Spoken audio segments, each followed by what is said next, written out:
Hello, നമ്മൾ ആദിയോഗി കാണാൻ പോയപ്പോൾ എടുത്ത കുറച്ച് വീഡിയോസാണേ. ഇഷ സെൻറ്ററിനുള്ളിലാണ് ആദിയോഗി സ്ഥിതി ചെയ്യുന്നത്. കാണാത്തവരൊക്കെ കാണേണ്ട ഒരു സ്റ്റാറ്റ്യൂ ആണ് ആദിയോഗി. ഇതാണ് ആദിയോഗിയുടെ എൻട്രൻസ്. ഇതാണ് ആദിയോഗിയുടെ മുന്നിലുള്ള എൻട്രൻസ്. ആദിയോഗി സ്റ്റാറ്റ്യൂവിൻ്റെ പിറകിൽ നിന്നും നമുക്ക് ആദിയോഗീൻ്റെ അടുത്തേക്ക് എത്താവുന്നതാണ്. ഇതിലൂടെ നമ്മൾ പോയി കഴിഞ്ഞാൽ ഇടതുവശത്ത് കാണുന്നത് കാളഭൈരവി സ്ഥാനമാണ്. അവിടെ നിന്നും മുന്നോട്ട് പോയാലാണ് നമ്മൾ ആദിയോഗിയുടെ സ്റ്റാറ്റ്യൂവിൻ്റെ അടുത്ത് എത്തുന്നത്. ഇവിടെ കാർ പാർക്കിംഗ് ആണ്. ഇഷ സെൻറ്ററിനുള്ളിൽ അക്കോമഡേഷൻ എടുക്കാത്തവർക്ക് ഇവിടെ കാർ പാർക്ക് ചെയ്ത് ആദിയോഗി സ്റ്റാറ്റ്യൂ കാണാവുന്നതാണ്. 112 അടി ഉയരമുള്ള ലോകത്തിലെ ഏറ്റവും വലിയ അർദ്ധകായ പ്രതിമയാണ്. Guinness book of world record അംഗീകരിച്ച സ്റ്റാറ്റ്യൂ ആണ് ആദിയോഗി. നമുക്കിനി 1-2 വിഷ്വൽസ് കാണാം.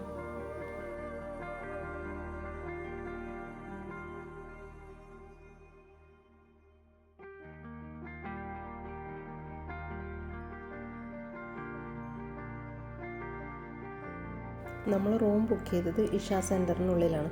അതുകൊണ്ട് നമ്മൾ അവിടേക്കാണ് പോകുന്നത്. ഇഷ സെൻറ്ററിൽ നിന്ന് കുറച്ച് ദൂരമുണ്ട് സ്റ്റാറ്റ്യൂവിൻ്റെ അടുത്തേക്ക്. അവിടേക്ക് നമുക്ക് കാളവണ്ടി വഴിയും ഇലക്ട്രിക് വാഹനങ്ങൾ വഴിയും നമുക്ക് പോകാവുന്നതാണ്.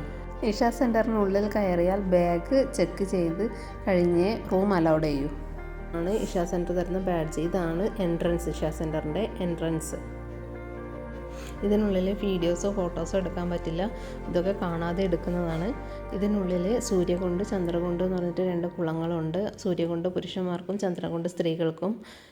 അത് കുളിച്ചിട്ടാണ് നമ്മൾ ഇതിനുള്ളിൽ കടക്കാവുന്നത്. നിർബന്ധമൊന്നുമില്ല, നമുക്ക് വേണേൽ അതിൽ കുളിക്കാം. ഇതാണ് സൂര്യകുണ്ട്, ആണുങ്ങൾക്ക് മാത്രം കുളിക്കാൻ പറ്റുന്ന സ്ഥലം. ഇത് അവിടെ നിന്ന് കിട്ടുന്ന രാത്രി ഭക്ഷണമാണ്. നല്ല ഭക്ഷണമാണ്. ഇഷ സെൻറ്ററിനുള്ളിൽ ധ്യാനലിംഗ, ലിംഗഭൈരവി എന്നുണ്ട് 2 സ്ഥാനമുണ്ട്.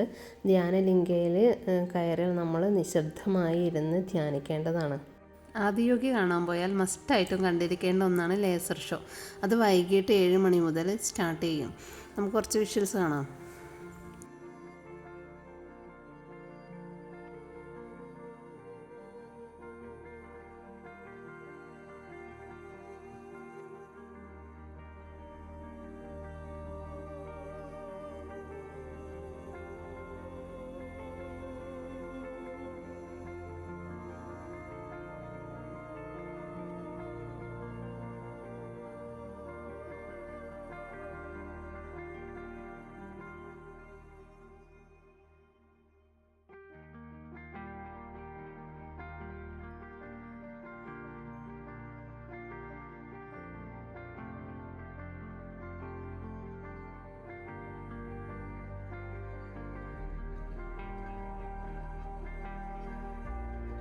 ഞാൻ കുറച്ച് മാത്രമേ ലേസർ ഷോവിൻ്റെ വീഡിയോസ് ഇവിടെ കാണിച്ചിട്ടുള്ളൂ.